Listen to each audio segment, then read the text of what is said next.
मैं कांस्टेबल जली Munir Ahmad, CRPF 41 battalion, Madhya Pradesh Bhopal. सबसे पहले तो मैं जो पहलगाम हमला हुआ उसकी मैं मजम्मत करता हूँ। वो जो भी दहशतराना हमला हुआ है उसकी कड़ी मजम्मत करता हूँ, और जो गवर्नमेंट ने एक्शन लिए हैं उसकी मैं सराहना करता हूँ।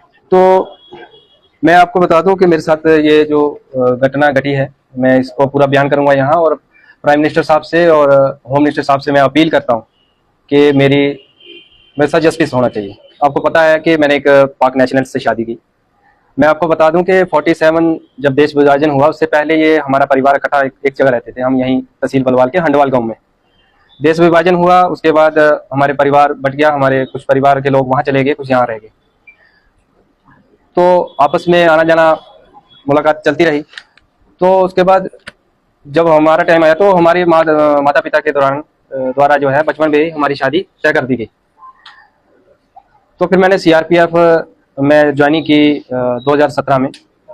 2017 में ज्वाइनिंग की। तो फिर उसके बाद जब हमने शादी का सोचा तो मैंने 2022 के 31/12/2022 को मैंने डिपार्टमेंट को इसके संबंध में लिखा कि ये मैं ऐसे शादी करना चाहता हूँ और मेरी कज़न है, और मेरे माता पिता के द्वारा ये शादी तय की गई है।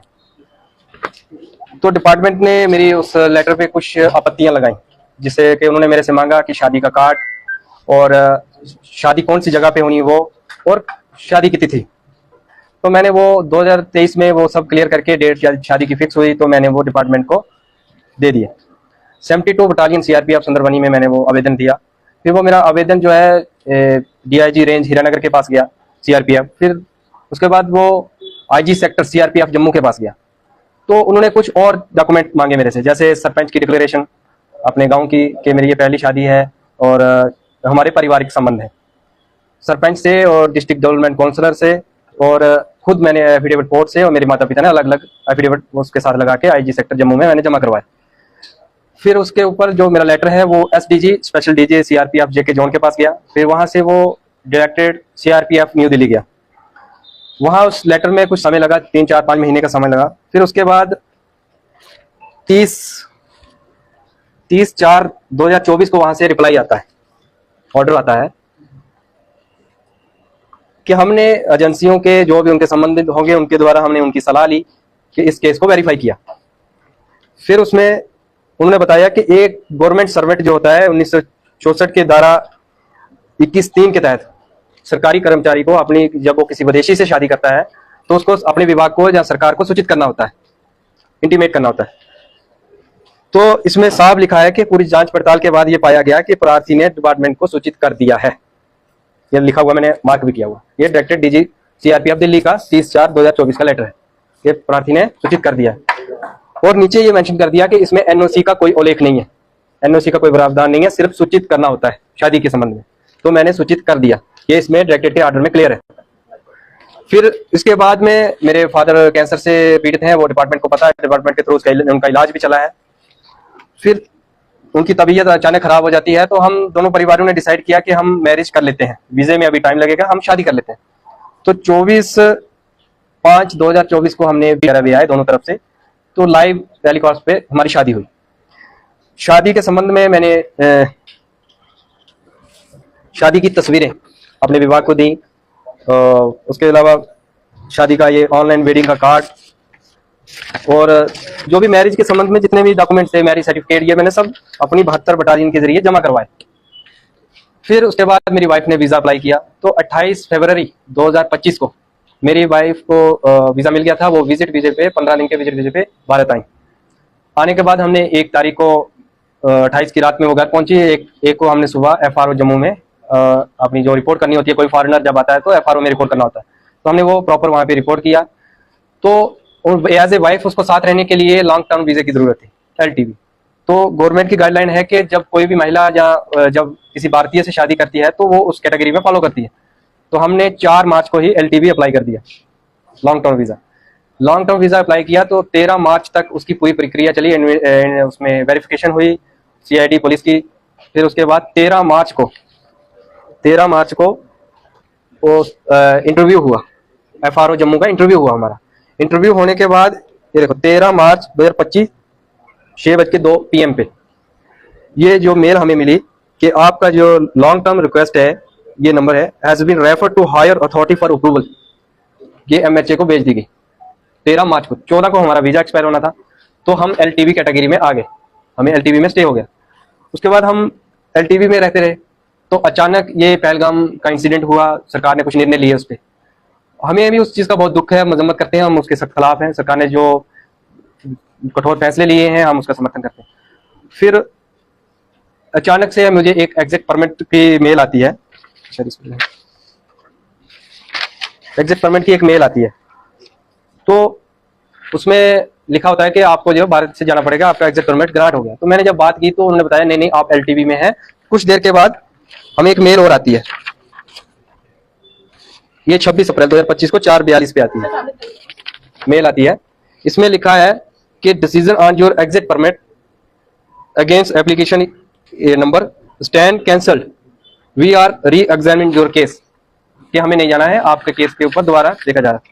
और गवर्नमेंट ऑफ इंडिया का जो नोटिस है, जो ऑर्डर आया था, जो ये वीजे रिवोक का, वो ये है, उसमें क्लियर लिखा है गवर्नमेंट ने, ये सीरियल नंबर 16 वीजे हैं, उसमें एलटीवी एक ऐसा मात्र वीजा है जिसके ऊपर ये कोई भी डेडलाइन लागू नहीं होती।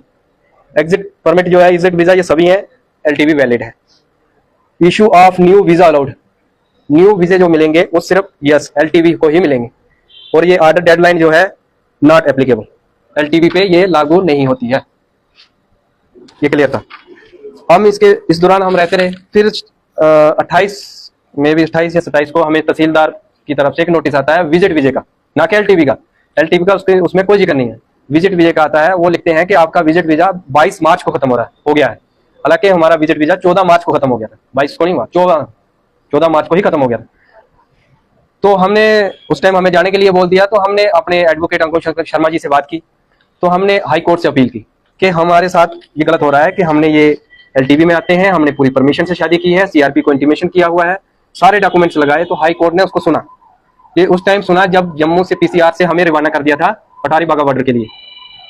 हाई कोर्ट ने सारी ये चीजें सुनने के बाद एक ऑर्डर निकाला, जिसके ऑर्डर के तहत उन्हें बागा बॉर्डर से वापस हमारे घर लाया गया कि इनका जो ये केस है ये एलटीवी में ही फॉलो करते हैं।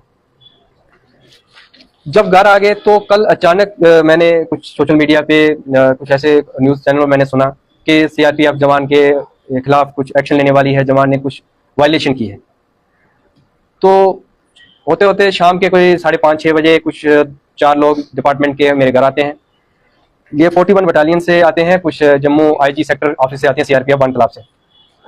उन्होंने आके एक नोटिस दिया। जब मैंने उस नोटिस को पढ़ा, उसमें फर्स्ट पैरे में उन्होंने लिखा है कि जवान ने निकाह की सूचना डिपार्टमेंट को दी है। निकाह ही मैरिज होती है, मैं आपको ये क्लियर करता हूँ कि निकाह ही मैरिज होती है, वही मैरिज है।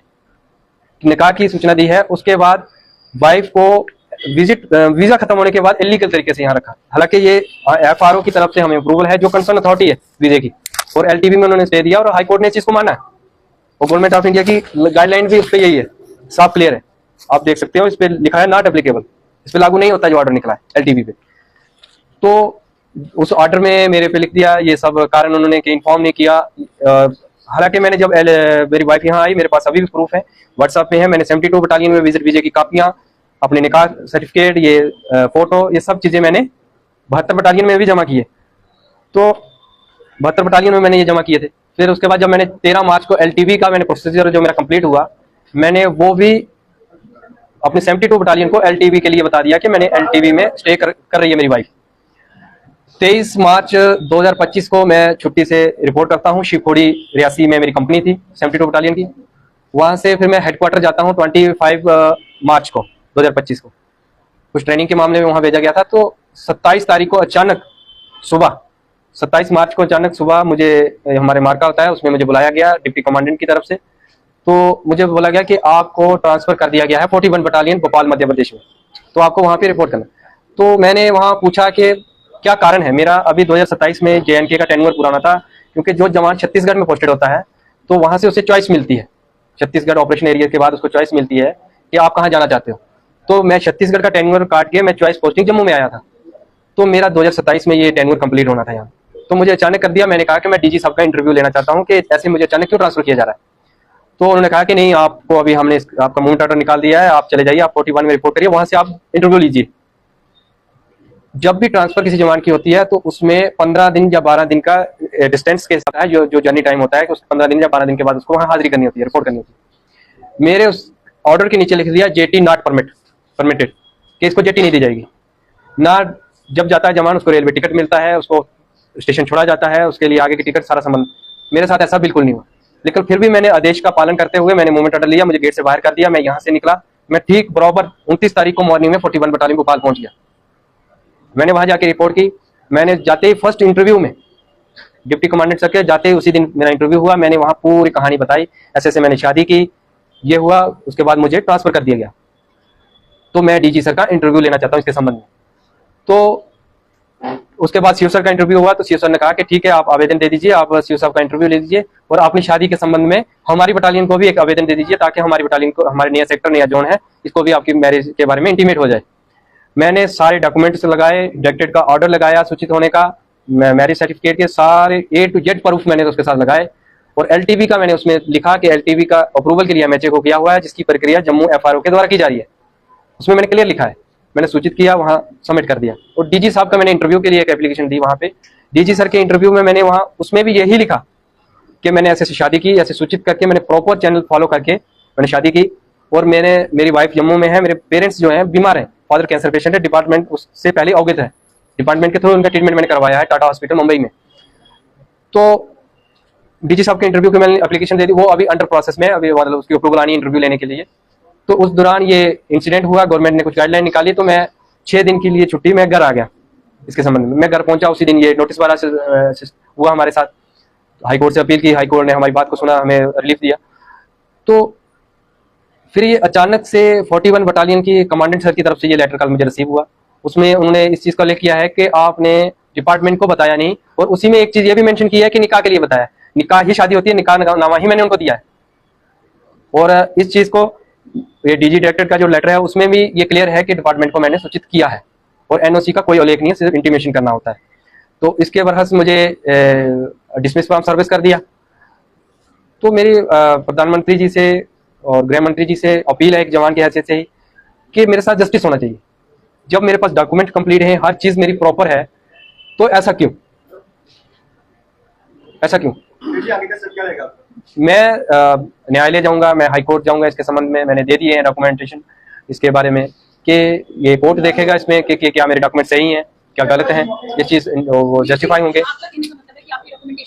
जी जी जी। तो ये लॉन्ग टर्म जो वीजा अप्लाई किया था उसका अप्रूवल अभी तक नहीं आया था। नहीं, उसका जो प्रोसेस, जो उसका प्रोसीजर है पूरा, वो आप जब किसी विजिट वीजे पे आते हैं तो आपको इन टाइम में उसको अप्लाई करना है, और उसका फाइनल वेरिफिकेशन होने के बाद इंटरव्यू, और इंटरव्यू के बाद अप्रूवल के लिए भेज दिया जाता है। तो अप्रूवल की जो गाइडलाइन है वो कोर्ट ने भी पढ़ी है। और जो आपने देखा होगा कि मैक्सिमम लोग जो अप्लाई किए हुए हैं मतलब उस प्रोसेस में, तो वो ये जो कंसर्न अथॉरिटी होती है ये पहले इन्फॉर्म कर देती है कि आप स्टे कर सकते हैं। इलीगल तरीके से आप ही बताओ कि कैसे रह सकता है इंसान, जब सब कुछ ऑन रिकॉर्ड है, जब आ रहे हैं तो कोई रह सकता है?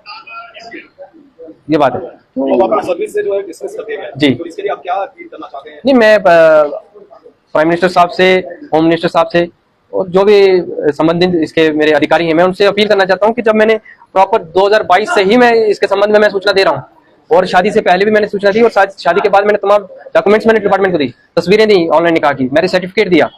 और जो 41 बटालियन जो मेरे डिसमिस ऑर्डर निकाल रही है, उनके कार्यालय में मैंने पूरे विवरण से लिखा है कि मैंने 72 बटालियन में कौन सी डेट को कौन सा आवेदन दिया है, और उन आवेदनों की कॉपियां भी साथ में लगाई। कारण क्या बताया गया? कारण उसमें ये लिखा गया है कि इन्फॉर्म नहीं किया, और उसी में ये भी लिखा गया है कि निकाह के लिए इन्फॉर्म किया है, निकाह किया है। शादी के लिए इन्फॉर्म पहले पैरे में लिखा है कि इन्होंने शादी के लिए इन्फॉर्म किया है, दूसरे में लिख दिया है कि हमें इन्फॉर्म नहीं किया। जो कारण बनाए गए राष्ट्रीय सुरक्षा के नहीं, वो उस चीज को वो नहीं, वीजा खत्म कैसे होगा जब हाई कोर्ट उस चीज को मान रहा है कि ये प्रोसीजर इनका सही है, फॉलो है, और उसका जवाब कंसर्न अथॉरिटी जो है उन्होंने डिपार्टमेंट को देना है, हाई कोर्ट को देना है। मैं इंसाफ चाहता हूँ कि जब हमने शादी की है, एक हस्बैंड वाइफ है, एक लीगल तरीके से की है, अपनी कजन है, मेरी अरेंज मैरिज है। मैं कल ही मैंने सोशल मीडिया पे देखा कि कुछ मीडिया चैनलों पे आ रहा है कि जी इंस्टाग्राम से मिल गए, फेसबुक से मिल गए, तो ये मतलब मिसगाइड किया जा रहा है हर जगह पे। तो मैं आपके माध्यम से ये क्लियर कर देना चाहता हूँ कि मेरी अरेंज मैरिज है, मेरी मदर के कजन ब्रदर की बेटी है, तो ये पारिवारिक हमारे संबंध है, और यहाँ से ही हमारा परिवार जो है ये पार्टीशन में बट गया था। तो ये चीज़ क्लियर कर दूं और हमें पूरा